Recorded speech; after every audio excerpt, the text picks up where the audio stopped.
Este é mais um momento para explicação da palavra de Deus. O texto base para a nossa reflexão está no livro de Gálatas, capítulo 3. O tema central que consideramos para esse capítulo é: para que servia a lei? Ele começa dizendo, Paulo apela para a experiência dos Gálatas. Ele fala que eles eram insensatos. Quem vos fascinou a vós outros, ante cujos olhos foi Jesus Cristo exposto como crucificado?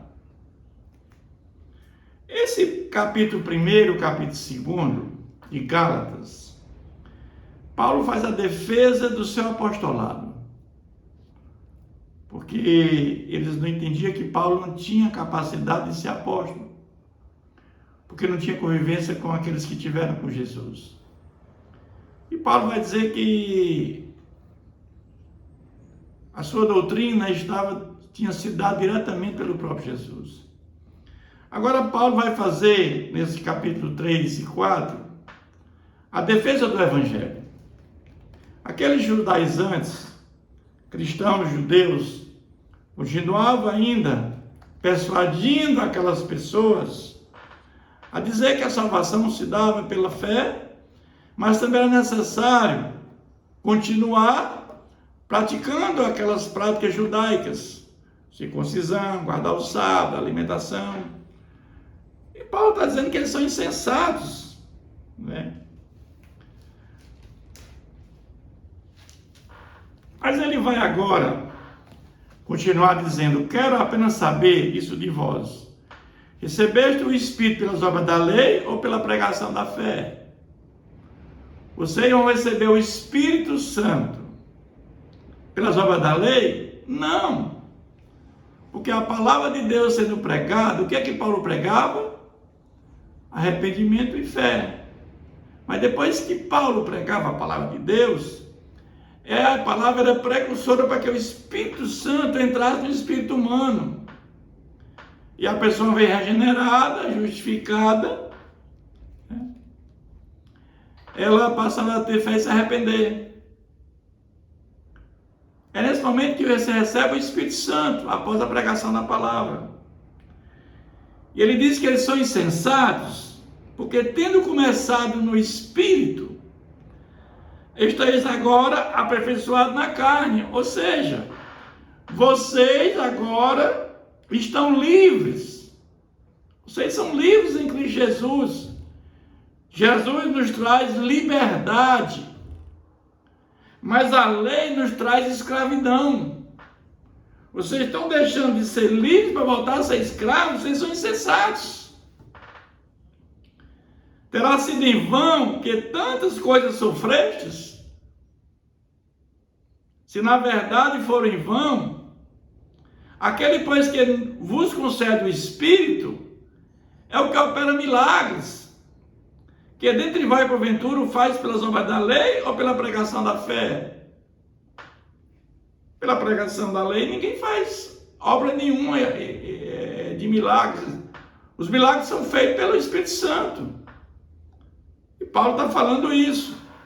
Mas ele vai agora para ratificar aquilo que ele estava dizendo. Ele vai falar da experiência de Abraão. É o caso de Abraão, que creu em Deus, e isso foi lhe imputado para a justiça. Sabei, pois, que os da fé é que são filhos de Abraão.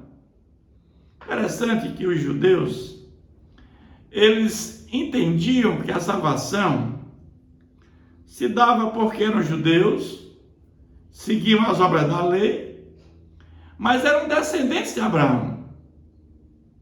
Paulo está dizendo que quem descende de Abraão são os filhos, né? Aqueles da fé. Esses é que são filhos de Abraão. Tem na Escritura previsto que Deus justificaria pela fé os gentios, pronunciou o Evangelho a Abraão, quando ele disse: em ti serão abençoados todos os povos. aqueles que pela fé se tornaram filhos de Abraão. De modo que os da fé serão abençoados como o crente Abraão. Todos quanto, pois, são das obras da lei, estão debaixo da maldição, porque está escrito: maldito todo aquele que permanece em todas as coisas escritas no livro da lei, para praticá-las. Nós sabemos que a prática da lei são coisas que levam à perdição. Quem vive na carne, mas quem vive no Espírito é diferente, pratica boas obras.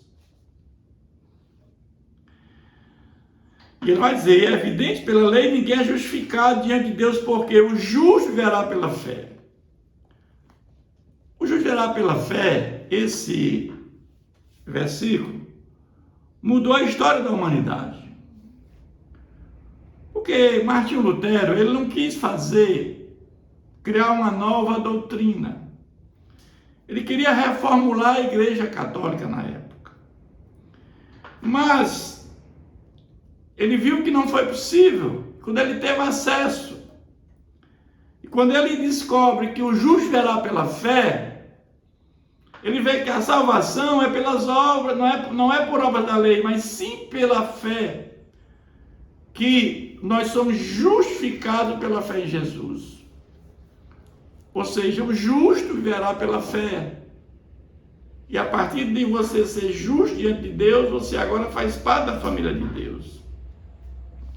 Ora, a lei não precede de fé, mas aqueles que observam os seus preceitos, por ele viverá. Ele vai dizer: maldito todo aquele que for pendurado em madeiro, para que a bênção de Abraão chegasse aos gentios em Jesus Cristo, a fim de que recebesse pela fé o Espírito prometido. Nós sabemos que aqueles que eram pendurados em madeiro eram assassinos, eram degradados, eram aqueles piores que existiam naquela época. Eles humilham Jesus nesse aspecto, quando eles colocam Jesus no madeiro. Mas Jesus se fez maldito em nosso lugar, porque ele recebeu todos os pecados da humanidade nos seus ombros em nosso favor. Naquele momento, naquela cruz, nossos pecados foram perdoados. Nós passamos a ter livre acesso a Deus. Ele agora é o nosso intercessor junto ao nosso Deus. Ele é o nosso advogado. Mas ele vai dizer, o apóstolo Paulo, que a lei não pode invalidar a promessa. Irmãos, falo como homem, ainda que uma aliança seja meramente humana. Uma vez ratificada, ninguém a revoga ou lhe acrescenta alguma coisa. Ora, as promessas foram feitas a Abraão e ao seu descendente. Não dizem os descendentes como se falando de muitos, porém, como de um só, e do seu descendente, que é Cristo. E digo isto: a aliança já anteriormente confirmada por Deus, a lei veio quase 130 anos depois. Vamos entender isso aqui. Se você diz que a lei salva, mas na época de Abraão não existia lei. Abraão viveu no ano 2000 a.C. E a lei foi dada no Monte Sinai a Moisés no ano 1500. 1500 é alguma coisa. Então vamos entender que houve aí um interlúdio de quase 130 anos. Se não existia a lei, como Abraão foi salvo pelas obras da lei? Se não existia lei. Então, para que se viu a lei? Nós vamos entender que a lei tinha dois objetivos. Primeiro é referência ao que era pecado. Quando você pecava, quando a lei ia dizer que você estava cada vez pecando mais. Mas a lei também vai servir de aio para chegar até Jesus. Isso ele vai dizer aqui mais na frente. Então, fica claro que Abraão se salvou pela fé no Messias que viria. Como os demais, Moisés, os patriarcas, todos eles se salvaram pela fé no Messias que viria. E nós no Messias que já veio. Ele vai dizer, ora, o mediador não é de um, mas Deus é um. Porventura a lei contaria as promessas de Deus? De modo nenhum. Porque se fosse promulgada uma lei que pudesse dar vida à justiça, na verdade seria procedente de lei. Mas a Escritura encerrou tudo sobre o pecado, para que, mediante a fé em Jesus, fosse a promessa concedida aos que creem. Por isso que eu falo que os eleitos de Deus são aqueles que creem em Jesus Cristo. São aqueles que vão colocar a fé em Jesus. Esses são os eleitos. E desde a fundação do mundo, Deus já sabia por presciência que eles iam crer em Jesus Cristo. Não creio que Jesus, o próprio Deus, antecipadamente escolheu um para eternidade, para gozo eterno e outros para morte eterna. Não há sentido. Não há fundamentação bíblica.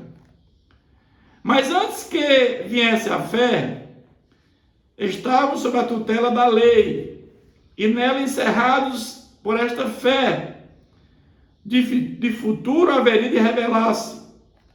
De maneira que a lei, para que serviu a lei?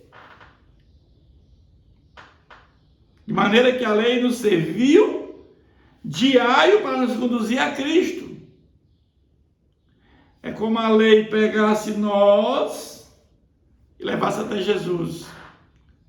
E a lei foi cumprida em Jesus, na cruz do Calvário, a fim que fossem justificados por fé. Então, no momento que nós colocamos a fé em Jesus, recebemos a graça salvadora. Então, a lei serviu para referência do pecado, para que nós soubéssemos que nós somos pecadores, e que ninguém podia cumprir a lei, ninguém salvaria pela lei, mas a lei, ela serviu de referência para nos levar a Cristo. Foi por isso que veio a lei serviu para nos levar a Cristo, de maneira que a lei nos serviu de aio quer dizer tutor, para nos conduzir a Cristo, a fim de que fossem justificados por fé. Mas tendo vindo a fé, já não permaneceremos subordinados ao aio, ao tutor. Com a morte de Jesus na cruz, nós não temos mais que estar subordinados mais à lei.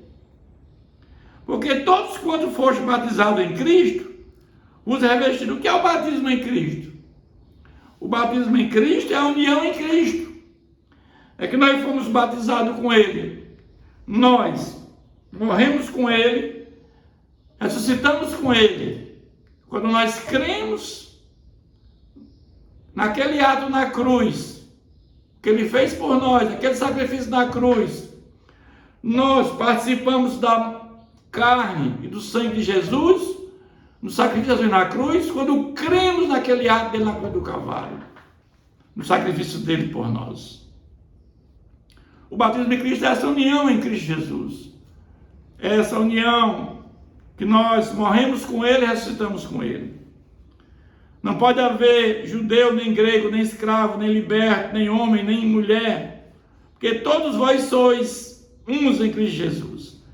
Agora, Paulo está dizendo que não há mais distinção entre pessoas, entre judeus, entre gentios, em ninguém. Todos nós somos agora, aqueles que creem em Jesus Cristo são filhos de Deus por adoção. Aqueles que colocam na fé em Cristo agora não há mais distinção entre judeus e gentios. Ele vai concluir dizendo: e se sois de Cristo, também sois descendente de Abraão e herdeiro segundo a promessa. Então aquilo que Deus prometeu, Ele cumpriu, porque de Abraão veio os descendentes. Abraão tem um filho da promessa, que é Isaac. De Isaac veio Jacó. De Jacó vieram as 12 tribos, e da tribo de Judá nasceu o Messias, que é Jesus. Então, nós viemos da descendência de Abraão. E daí veio Cristo, o nosso Salvador. É isso que Paulo está explicando para nós, para que serviu a lei. A lei serviu de tutor para chegar até Cristo, e também para nos referenciar que quanto mais se conhecia a lei, mais nós entendíamos que eram pecadores e que a lei não salvava ninguém. Que Deus continue nos abençoando.